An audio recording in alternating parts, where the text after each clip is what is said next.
자, 우리 하나님의 말씀 신약성경 사도행전 13장, 우리 조금 깁니다만 13절에서 43절까지 말씀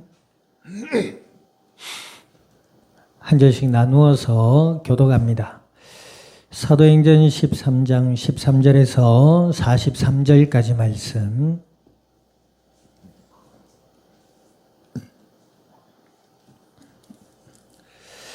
교독합니다. 바울과 및 동행하는 사람들이 바보에서 배 타고 밤빌리아에 있는 버가에 이르니 요한은 그들에게서 떠나 예루살렘으로 돌아가고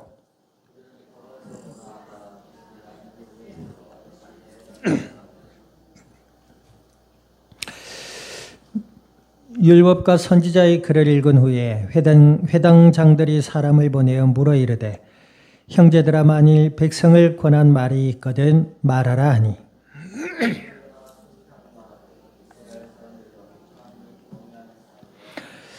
이 이스라엘 백성의 하나님이 우리 조상들을 택하시고 애굽 땅에서 나그네 된 그 백성들을 높여 큰 권능으로 인도하여 내사 가나안 땅 7 족속을 멸하사 그 땅을 기업으로 주시기까지 약 450년 가니라. 그 후에 그들이 왕을 구하거늘 하나님이 베냐민 지파 사람 기세의 아들 사울을 40년간 주셨다가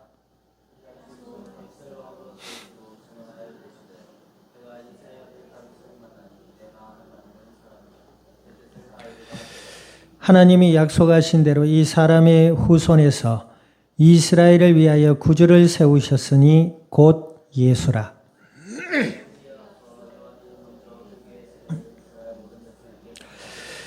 요한이 그 달려갈 길을 마칠 때에 말하되 너희가 나를 누구로 생각하느냐? 나는 그리스도가 아니라 내 뒤에 오시는 이가 있으니 나는 그 발에 신발끈을 풀기도 감당하지 못하리라 하였으니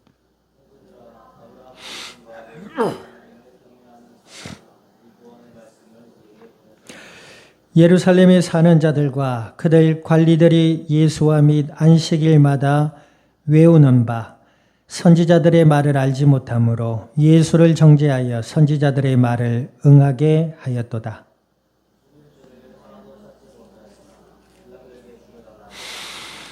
성경의 글을 가리켜 기록한 말씀을 다 응하게 한 것이라. 후에 나무에서 내려다가 무덤에 두었으나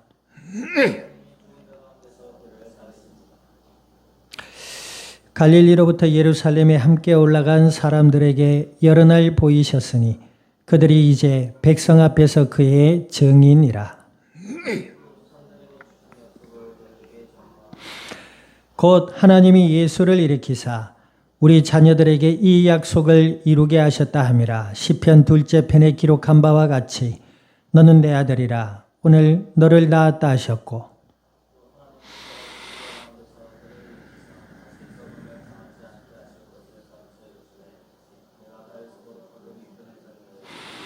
또 다른 시편에 일렀으되 주의 거룩한 자로 썩음을 당하지 않게 하시리라 하셨느니라.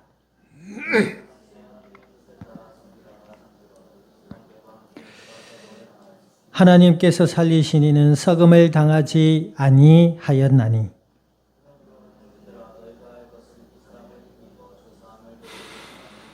또 모세의 율법으로 너희가 의롭다 하심을 얻지 못하던 모든 일에도 이 사람을 힘입어 믿는 자마다 의롭다 하심을 얻은 이것이라.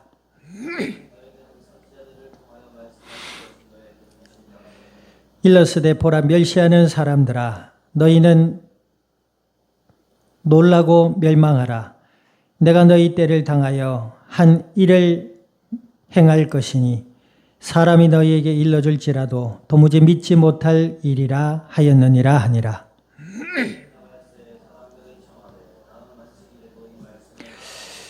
회당의 모임이 끝난 후에 유대인과 유대교에 입교한 경건한 사람들이 많이 바울과 바나바를 따르니 두 사도가 더불어 말하고 항상 하나님의 은혜 가운데 있으라 권하니라. 아멘. 기도드립니다. 하나님 아버지, 주님의 크신 은혜와 사랑을 감사드립니다. 주는 그리스도시요 살아 역사하시는 하나님의 아들이 되심을 믿음으로 고백케 하여 주신 아버지여, 간구드리오니 말씀을 통하여 우리의 믿음이 자라나게 하시고 생각이 변화를 받게 하시며 날마다 그리스도 예수 안에 더욱 분명하고 선명한 믿음을 가지게 하시며 하나님과 함께하며 아버지 하나님의 선하신 뜻을 따르고 복음의 아름다운 열매들로 주님의 영광을 드러낼 수 있는 그리스도의 복된 증인들이 되게 하여 주시옵소서. 감사와 영광을 주님 앞에 돌려드리며 우리 주 예수님의 이름으로 기도드립니다. 아멘.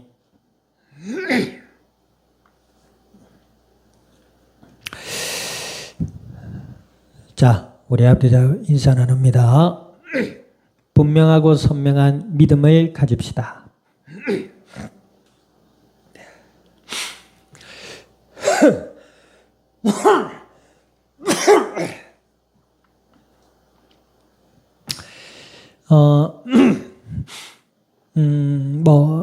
우리나라 교육 체계가 조금 문제가 있다고 이야기하죠. 선진국은 어릴 때부터 전문성을 가지게 만들고 이제 자라면서 그 전문성에 대해서 더 전문성을 가질 수 있는 그런 체계를, 교육 체계를 마련해 간다고 합니다.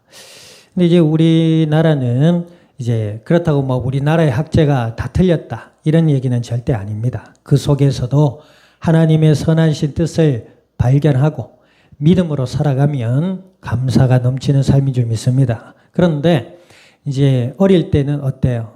입시 위주의 교육을 하잖아요. 입시 위주의. 그리고 이제 뭔가 자기가 뭘 하고 싶은가 생각하다가 일단 입시 위주의 시험 공부다가 보니 이제 대학을 아무데나 선택해요. 그래서 이거 하고 싶네, 이거나 해볼까 하고 대학을 갔는데 대학을 막상 가보고 1년, 2년 교양 과목을 지나보고 전공을 택하려고 해보니까 이게 맞나 싶은 학생들이 그리 많다고 합니다. 실제로 제가 청년 때에도 한동대 학생들을 같이 이제 신앙 안에서 좀 케어했던 적이 있습니다. 근데 그 친구들도 한동대면은 그래도 나름 공부하는 친구들이 가는 곳입니다.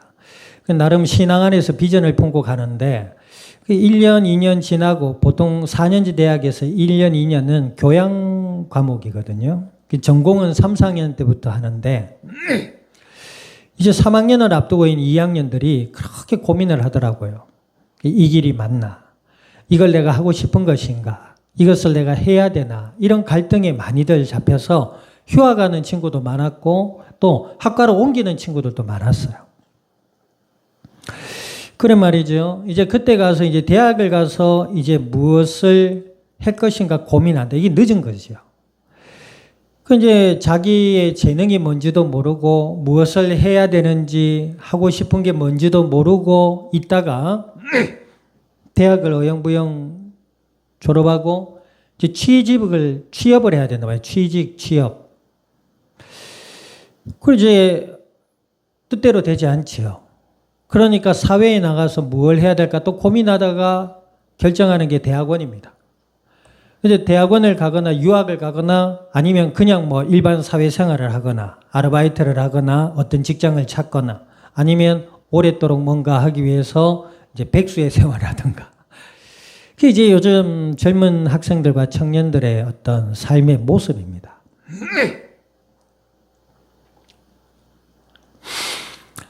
그러니 가뜩이나 복음도 모르고 예수님을 믿지 않고 자신의 인생 속에 사는 그러한 학생들과 청년, 어른들도 마찬가지예요.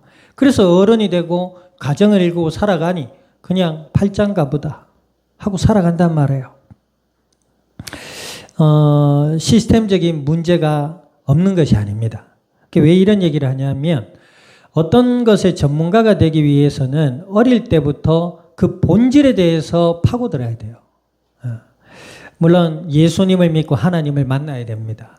그래야 내가 누군지를 알고 하나님이 어떤 분인지를 알고 그 속에서 소망을 가지게 되고 성실함을 배우고 인내를 배우고 기도를 배우고 그렇게 우리의 믿음과 인성이 변화를 받고 자라나게 돼요.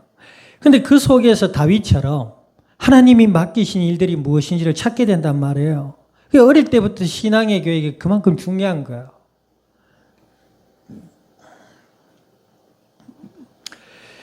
어느 교회 기관만이 이 일을 맡는 것이 아니라 신앙의 가정, 신앙의 부모, 이것이 정말 중요하다 말입니다.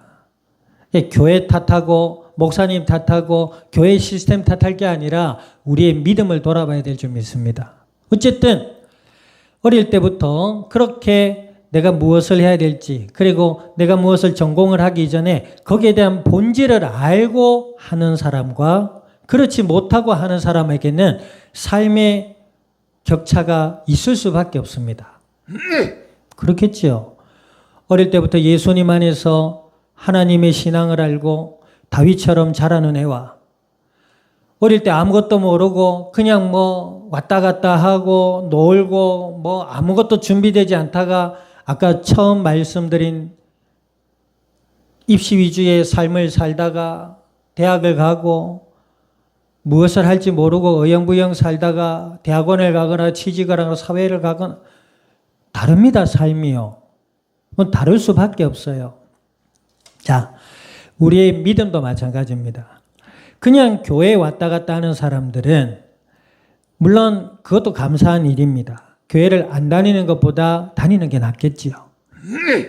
그런데 아무리 교회를 그냥 다녀도 하나님을 만날 수가 없습니다. 그는 확실합니다. 목사님 무슨 말씀하세요? 교회 다니면 하나님 만나는 거 아닙니까? 아니에요. 교회는 예수님을 믿는 자들의 모임을 교회라고 합니다. 그러면 교회에 나오면 혹은 교회를 다니는 사람을 만나게 되면 어째야 되지요? 예수님을 듣고 믿어야 됩니다. 영접하는 자고 그 이름을 믿는 자들에게는 하나님의 자녀가 되는 권세를 주신다 하셨어요. 교회를 다니고 열심히 하고 출석하는 자들에게는 하나님의 자녀가 되는 권세를 준다 하지 않으셨어요. 예수님을 믿음으로 영접하는 자들에게 하나님의 자녀가 되고 그들에게 하나님이 함께해 주신다 약속하셨단 말입니다. 아멘. 그런데 나 예수님을 믿었어. 하나님 함께하는 줄 알겠어.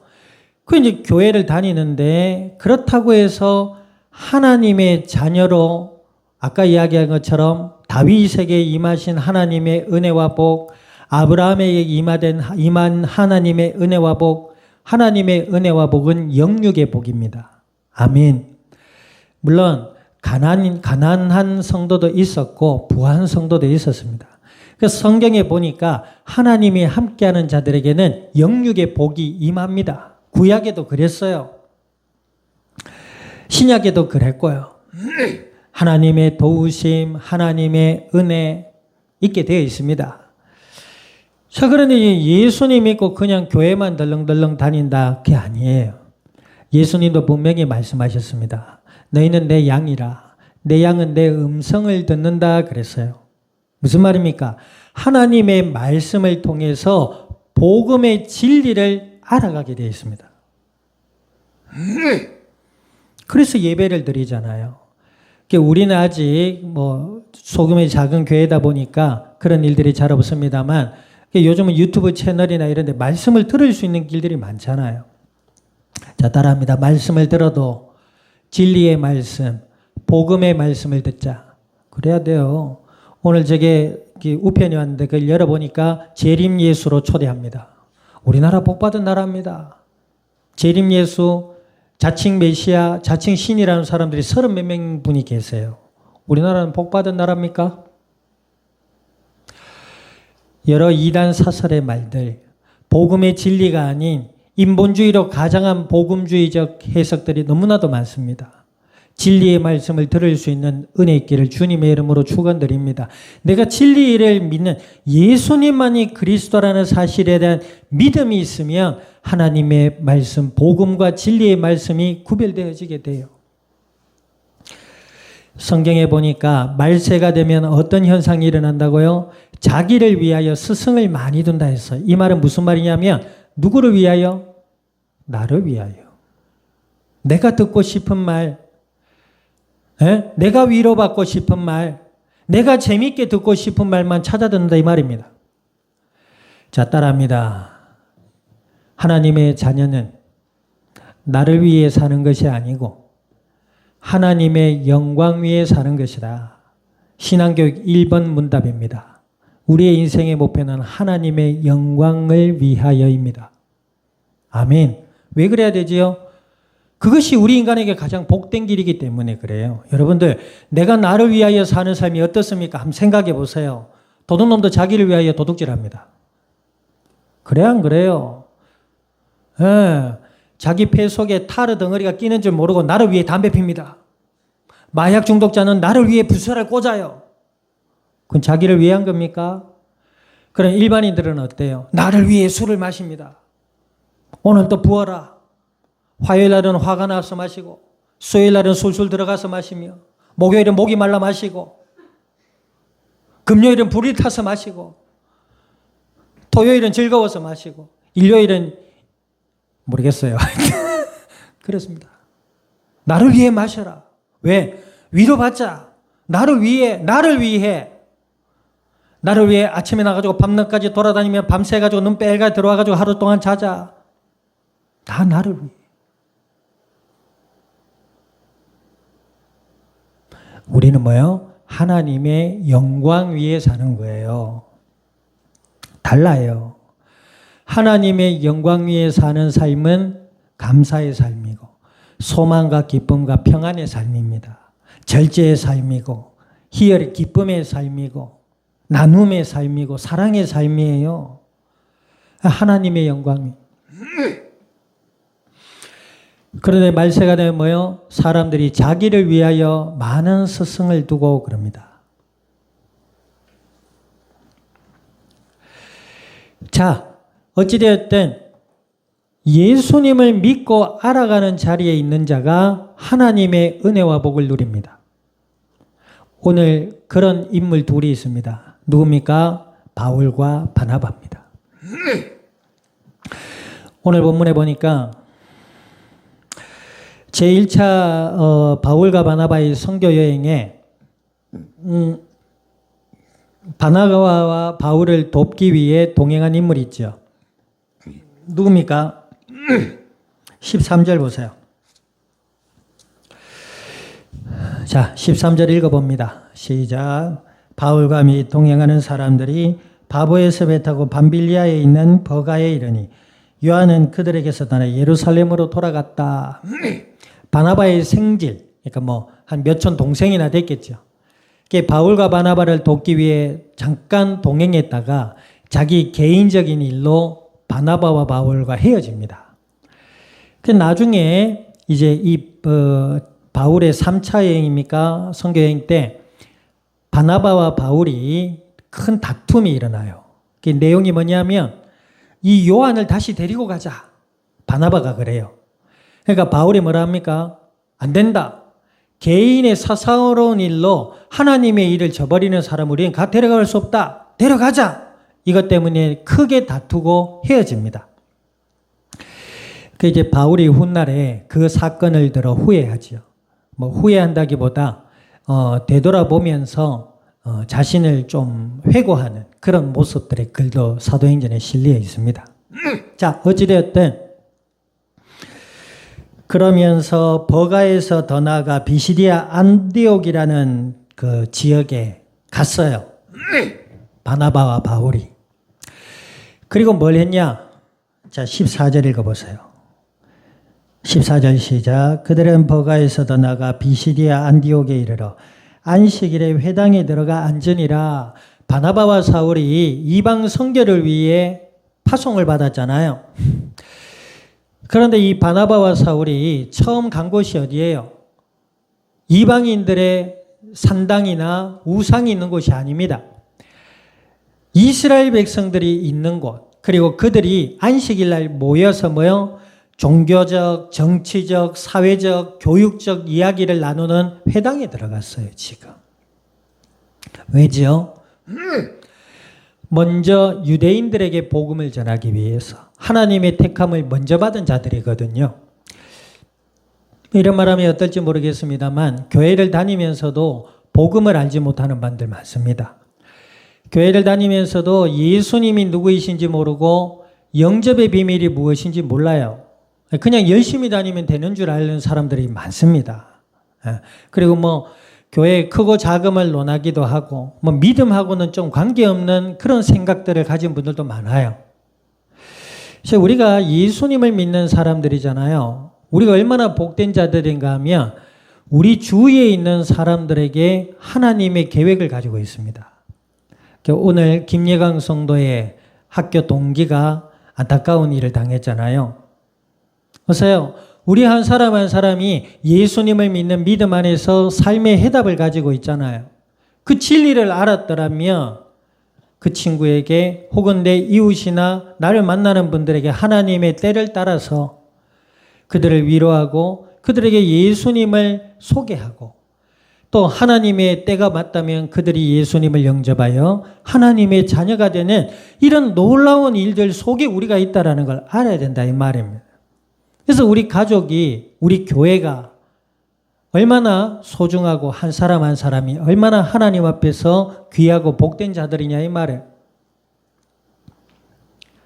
자, 어찌되었든 이 바울과 바나바가 회당에 들어가서 안식일 날 앉아 있는데 그 중에 한 사람이 바울을 들어서 말씀을 전할 것이 있느냐 기회를 줍니다. 자, 그때에 사도 바울이 일어나서 이스라엘 역사를 이야기합니다. 율법과 선지자의 글을 읽은 후에 회당장들이 사람을 보내어 물어 이르되 형제들아 만일 백성을 권한 말이 있거든 말하라 하니 기회를 줬단 말이에요. 그러니까 16절에 보세요. 바울이 일어나 손짓하며 말하되 이스라엘 사람들과 및 하나님을 경외하는 사람들아 들으라 하면서 17절 읽어봅니다. 시작. 하나님이 우리 조상들을 택하시고 애굽 땅에서 나그네 된 그 백성을 높여 큰 권능으로 인도하여 내사 애굽 땅 종되었던 곳에서 나오게 됩니다. 이 지금 어떤 역사를 얘기하고 있죠? 출애굽의 역사를 얘기하고 있는 겁니다. 우리 조상 모세를 통해 애굽에서 나온 사건을 먼저 이야기하고 있는 거예요. 이 말은 무슨 말이에요? 사도 바울의 믿음은 미신적이거나 자기중심 주관적이거나 종교적 형식이 아니었단 말입니다. 아주 분명하고 선명한 역사를 근거로 한 믿음이었어요. 하나님의 말씀을 근거로 한 믿음이었다 이 말입니다. 아멘. 우리가 믿는 믿음은 그냥 인간이 만들어낸 교리나 우리가 믿는 믿음은 미신이나 어떤 동화 속에 나오는 신화적 이야기가 아닙니다. 역사적으로 있었던 사실을 기반으로 하는 것이죠. 아멘. 이 분명하고 선명한 믿음을 가질 수 있기를 주님의 이름으로 축원드립니다.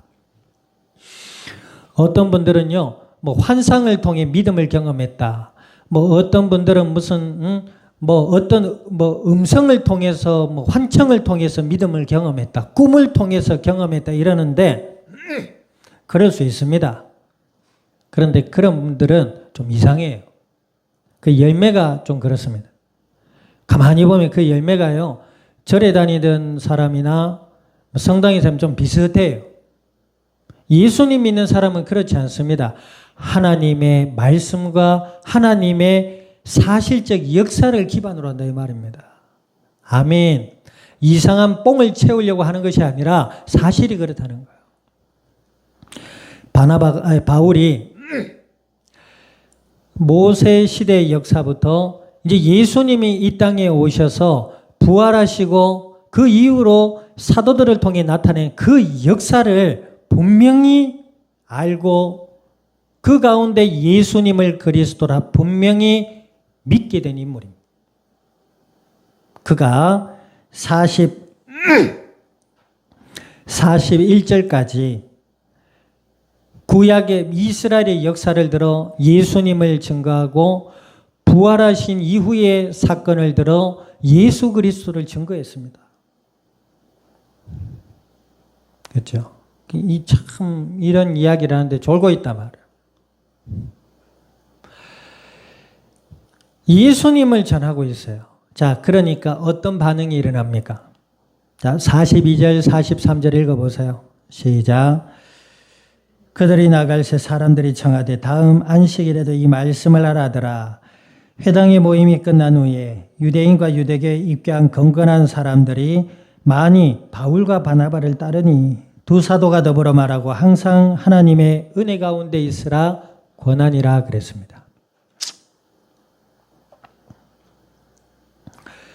이들이 바울이 전한 자기들의 역사를 통해서 분명하고 선명한 방향과 믿음을 들은 거예요. 제가 가만히 볼 때에 이들이 성경의 맥을 관통하고 있는 하나님의 언약, 예수 그리스도에 대한 분명하고 선명한 사실적인 믿음을 아마 처음 들었을 거라 생각합니다. 왜냐하면 이때 당시에 물론 많은 성도들이 있었습니다만 회당에서 말씀을 전할 수 있는 이 바울과 같은 자격을 가진 인물들이 잘 없었을 거란 말이죠. 그러니까 이가 복음에 대해서 들었단 말이에요. 그러니까 하나님의 은혜로 이들의 마음이 뭐요? 바울과 바나바를 향하게 됩니다. 이 바울과 바나바, 특히 이 바울을 통해 전해진 분명하고 선명한 믿음, 예수 그리스도의 언약, 부활, 그 사건을 전하고 들음으로 많은 이들이 하나님을 만나는 역사를 경험하게 됩니다. 바울처럼 되자, 바울처럼 유능한 사역자가 되자 이런 의미가 절대 아닙니다. 바울이 가지고 있었던 분명하고 선명한 믿음을 소유해야 될 줄 믿습니다. 아멘. 이름만 바울이라고 바울이 아닙니다. 그죠? 이름만 소망이라고 소망이 아니에요. 이름은 소망인데 절망 중에 사는 분들도 있습니다. 이름은 바울인데요. 교회와 전혀 관계없이 뭐라고요? 그 김예주 성도 친구 하준, 나하준, 이 유튜브 방송 그 친구는 안 볼 거 아닙니까? 그죠? 나하준, 하나님의 준비된 사람, 나. 근데 행동은 뭐요? 나허준. 이름을 가지고 해서 좀 미안하긴 합니다만, 이름만 멋있게 지었다고 해서 그 사람이 그런 것이 아니라 사도 바울과 같이 분명하고 선명한 믿음 안에 있을 때 하나님이 함께 해주십니다. 아멘. 그 하나님이 함께하는 은혜의 삶을 통해서 우리와 관계된 모든 곳에 하나님의 생명의 복음이 증거되어질 수 있기를 우리 주님의 이름으로 축원드립니다. 기도드립니다. 오늘 말씀을 기억하셔서 하나님 은혜 가운데 저희들을 불러주셨사오니 날마다 더욱 예수님을 그리스도라 믿음으로 알아가게 하시고 더욱 분명하고 선명한 믿음 안에서 하나님의 뜻을 따라 나가는 그리스도의 증인들이 되게 해달라고 우리 동성으로 합심하여 기도드립니다. 아버지 하나님, 주님의 크신 은혜와 사랑을 감사드립니다.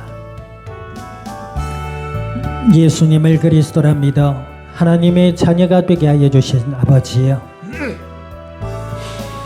오늘 저희들에게 주신 약속의 말씀을 따라 주께 간구드립니다. 저희들의 마음과 생각과 삶의 현장 위에 온전히 주인 되어 주시고 저희들의 마음과 생각과 삶을 지켜 보호하여 주시며 은혜 가운데 말씀을 통하여 예수님을 더욱 분명하고 선명하게 믿음으로 알아가게 하시며 이 땅을 살리고자 하는 아버지 하나님의 뜻과 그 계획을 따라 인도받아서 우리의 삶에 하나님과 함께하는 임마누엘의 은혜의 삶이 되게 하시고 주님의 뜻을 따라 복음의 아름다운 열매들을 맺어갈 수 있는 그리스도의 증인들이 되게 하여 주시옵소서. 감사와 영광을 주님 앞에 돌려드리며 우리 주 예수님의 이름으로 기도드립니다. 아멘. 지금은 교회의 머리 되시는 예수 그리스도의 은혜와 하나님 아버지의 크신 사랑과 성령님의 내주 인도 역사하심이 오늘 그리스도 예수 안에 더욱 분명하고 선명한 믿음을 따라 이 땅 위에 아버지 하나님의 영광을 드러낼 이 자리에 속한 모든 믿음에 복된 증인들 머리 위에와 교회와 함께하는 모든 이들 위에와 출타 중에 있는 권속들과 시작될 한 주의 모든 삶의 현장 위에와 이 양산 이 나라 온 땅 위에 지금으로부터 영원토록 항상 함께 계실지어다. 아멘.